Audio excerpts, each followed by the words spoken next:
বঙ্গোপসাগরে গভীর নিম্নচাপ সৃষ্টি হয়েছে, আর সেই গভীর নিম্নচাপ পরিণত হবে ঘূর্ণিঝড়ে।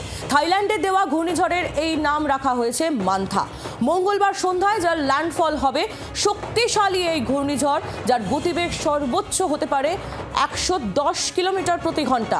মান্থা ল্যান্ডফল করবে অন্ধ্রপ্রদেশে। দক্ষিণবঙ্গে ভারী বৃষ্টির সতর্কতা জারি হয়েছে। মঙ্গলবার থেকে মৎস্যজীবীদের সমুদ্রে যেতে নিষেধাজ্ঞা। আগামীকালের মধ্যে উপকূলে ফিরে আসতে পরামর্শ দেওয়া হয়েছে মৎস্যজীবীদের। বৃহস্পতি এবং শুক্রবারে উত্তরবঙ্গের সব জেলাতেই বৃষ্টির সম্ভাবনা। দক্ষিণবঙ্গ মেঘলা আকাশ, বৃষ্টির পূর্বাভাস রয়েছে প্রায় সব জেলাতেই। বৃষ্টির পূর্বাভাস সহ বজ্রপাতের আশঙ্কাও করা হচ্ছে। সাইক্লোন মান্থা সেটি শক্তি সঞ্চয় এই মুহূর্তে করছে।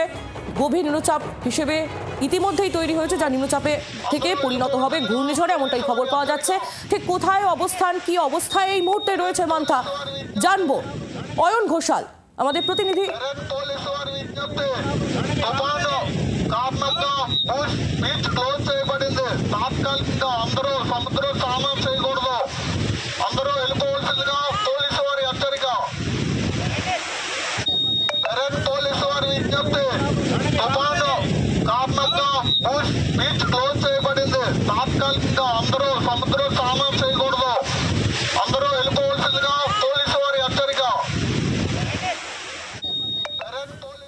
কথা বলবো, অয়ন ঘোষাল আমাদের প্রতিনিধি রয়েছেন আমাদের সঙ্গে। অয়ন, ঠিক কি অবস্থায় রয়েছে এই মুহূর্তে মান্থা? পোর্ট ব্লেয়ার থেকে 620 কিলোমিটার দূরে, চেন্নাই থেকে 780 এবং অন্ধ্রপ্রদেশ বিশাখাপত্তনম যেখানে সম্ভাব্য ল্যান্ডফল হতে চলেছে মান্থার, সেখান থেকে এখনো পর্যন্ত মান্থার অবস্থান 830 কিলোমিটার দক্ষিণ দক্ষিণ পশ্চিম দিকে।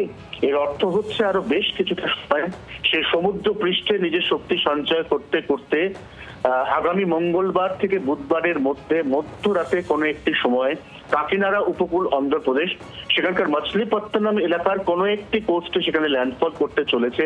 শক্তিশালী ঘূর্ণিঝড় হিসেবেই তার ল্যান্ডফল হবে, কারণ ল্যান্ডফলের সময় তার সম্ভাব্য সর্বোচ্চ গতিবেগ 110 কিলোমিটার থাকতে পারে, এমনটাই পূর্বাভাস নয়াদিল্লির মৌসুম ভবনের। ইতিমধ্যেই অন্ধ্র উপকূলে বিক্ষিপ্তভাবে বৃষ্টি শুরু হয়েছে আজকে রাতের পর থেকে, যা ক্রমাগত বাড়বে।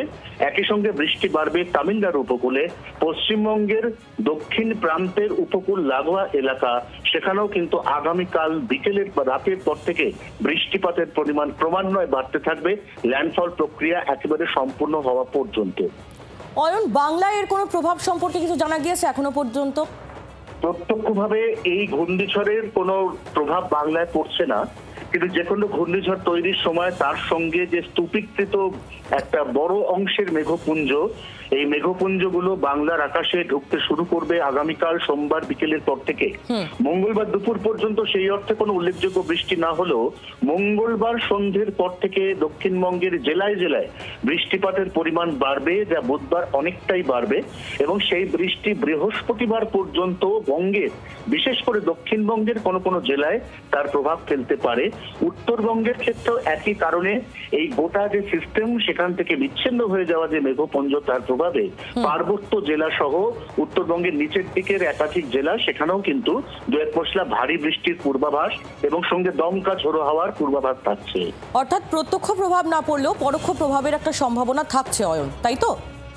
একেবারেই তাই, এবং সেই অনুযায়ী যেটা এখনো পর্যন্ত আলিপুর আবহাওয়া দপ্তরের সতর্কতা, যে সমস্ত কৃষক এখনো মাঠে কাটা ধান রেখে দিয়েছেন তারা আগামীকালের মধ্যে যেন অবশ্যই সেই ধান তুলে নিয়ে সবজি মান্ডি বা কিষাণ মান্ডিতে যান, কারণ জমির মধ্যে ধান রাখার অর্থ ক্ষেতের মধ্যে কিন্তু এই সময়ের যে খারিফ শস্য তা পচে নষ্ট হতে পারে অকাল বৃষ্টি। অর্থাৎ সেই সম্ভাবনা কথা মাথায় রেখে একাধিক সতর্কতামূলক ব্যবস্থা নেওয়ার কথা ইতিমধ্যেই জানানো হয়েছে আবহাওয়া দপ্তরের তরফ থেকে। অনেক ধন্যবাদ অয়ন তোমায়, তুমি নজর রাখো। অয়ন ঘোষাল আমাদের প্রতিনিধি ছিলেন আমাদের সঙ্গে টেলিফোন লাইনে। আপনাদের শোনাবো এই ঘূর্ণিঝড় মান্থা নিয়ে আবহাওয়াবিদ সুজীব কর তিনি কি বলছেন। না, বেসিক্যালি এই মুহূর্তে দক্ষিণ মধ্য বঙ্গোপসাগরে এটা কিন্তু গভীর নিম্নচাপে পরিণত হয়ে অবস্থান করছে এবং ধীরে ধীরে কোস্টের দিকে অগ্রসর হচ্ছে উত্তর ও উত্তর পশ্চিম দিকে।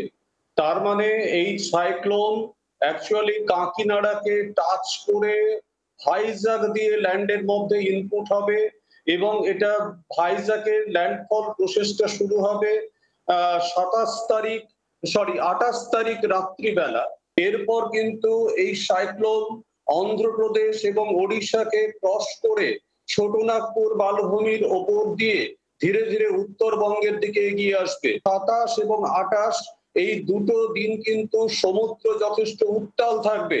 উপকূলবর্তী অঞ্চলগুলোতে মৃদুমন্দ ঝোড়ো হাওয়া বইতে পারে 50 থেকে 60 কিলোমিটারের কাছাকাছি। ইনিশিয়ালি এই মুহূর্তে বৃষ্টিপাতের সম্ভাবনা থাকছে দক্ষিণবঙ্গের বিভিন্ন জায়গায়, তবে দক্ষিণবঙ্গে অতিরিক্ত ভারী বৃষ্টিপাতের সম্ভাবনা থাকছে না, কারণ উপকূলবর্তী অঞ্চল থেকে এই সাইক্লোনের যা রেডিয়াস সেটা কখনো উপকূলকে টাচ করতে পারছে না। ফলে হালকা ঝোড়ো হাওয়ার সঙ্গে মাঝারি থেকে হালকা বৃষ্টিপাতের সম্ভাবনা দক্ষিণবঙ্গে। বাংলার আওয়াজ, বাঙালির আবেগ, জি 24 ঘন্টা।